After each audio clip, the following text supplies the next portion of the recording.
We're moving into the third year of the pandemic, and a lot of people have now had COVID-19.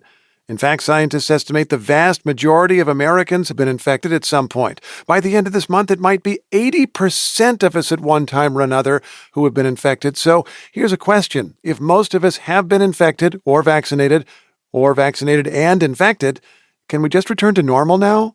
Well, maybe not, but we've been asking NPR Global Health correspondent Michaeline Doucleff to figure out what this does mean. Hey there, Michaeline. Hi, Steve. Where does that 80% figure come from?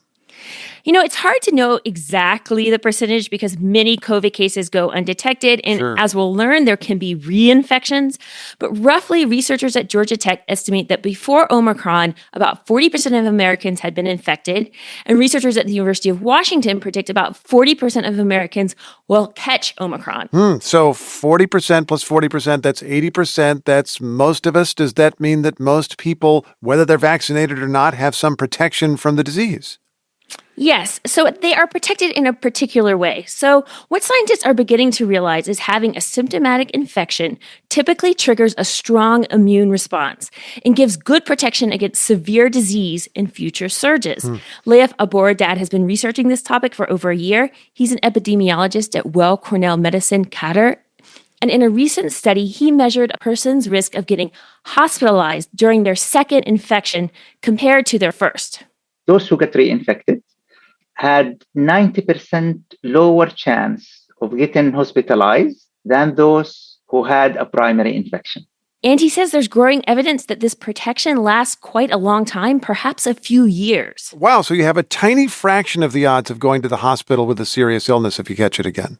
Yes, it's quite extraordinary. And it means that over time, COVID will be less of a problem for society as a whole. That would be really good news because then it will allow us to live with the pandemic in a much easier way. Now, Aboradad is quick to point out that this long-term protection is seen with healthy people under age 50 and is likely less for people who are older or who have underlying health conditions. I'm glad you're giving us some exceptions because I want to sort this out. There have been throughout the pandemic some people who suggested if they just get COVID once, well, now they're immune. And scientists and doctors have pushed back and said it doesn't actually provide you that much protection. Are doctors now saying it does provide you a lot of protection? So early on, the thinking, that it didn't provide much protection was based on very preliminary data, which hasn't actually panned out. In fact, having COVID for healthy people may actually offer better protection than the vaccine against future variants. A recent study from the Centers for Disease Control and Prevention found that a prior infection offered nearly 3 times the protection against hospitalization during the Delta surge than 2 shots of the vaccine did. But having both, being vaccinated and having had an infection, gives the best protection. Does that mean that somebody who really locked down and wore the N95 mask and followed all the rules and did not get infected, that minority that's never been infected, are they even at a disadvantage now? No. People should still be taking precautions. Remember, even though cases are dropping here, more than 2,000 Americans are dying each day. That's more than 10 times the death rate seen with the flu. Is that the reason that you would still not say to people, go ahead and get this disease and get it over with? Yeah, absolutely. This is still a very scary disease. There's no guarantee your first infection is going to be mild, so you don't want to deliberately get infected. But if you're one of the people for whom this is out of their hands because they've already been infected and maybe they've been vaccinated and infected, does that mean they won't get COVID again?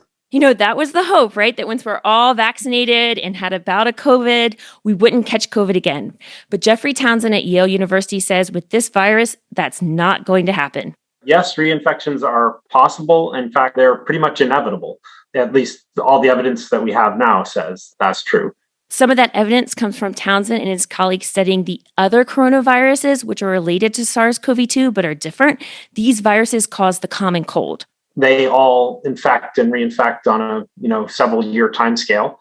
And there's no reason to expect something different from this virus. He says the risk of reinfection is very low for about 3 to 6 months right after you're sick, but then the risk grows and many people will be reinfected every year or two. So your immunity wanes, but you do have that 3 to 6 month period right after you've been infected. Can you take fewer precautions then? That is the period when you are best protected, especially if you're vaccinated. But of course, your risk depends on your personal situation, like whether you have kids in school or you're exposed often at work. And it also depends on the virus, how much it changes. During the Delta surge, a previous infection offered about 85% protection against reinfection. But with Omicron, that protection dropped down to 55%. So the chance of reinfection was much higher. So that will likely happen again with a future variant. Michaeline, can you talk us through one other thing? It's been hard for me to get my brain around this. I would have thought a vaccine was to prevent me from getting the disease. It turns out that if my immune system is boosted in some way, I might be good at preventing severe disease, but I might still be infected. How could that be? Yeah, and it's what many scientists are talking about right now. And some believe this is a deliberate decision by the immune system. Jonathan Udell is an immunologist at the National Institutes of Health, and he spoke about this on the podcast This Week in Virology.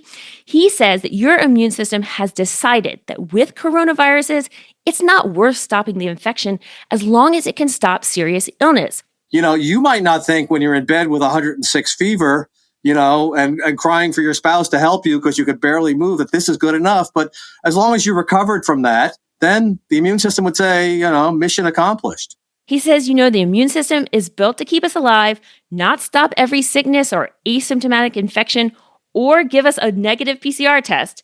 So, Steve, the future of COVID is a lot more infections, but hopefully a lot fewer hospitalizations and deaths. NPR's Michaeline Doucleff. Always a pleasure. Thanks. Thank you, Steve.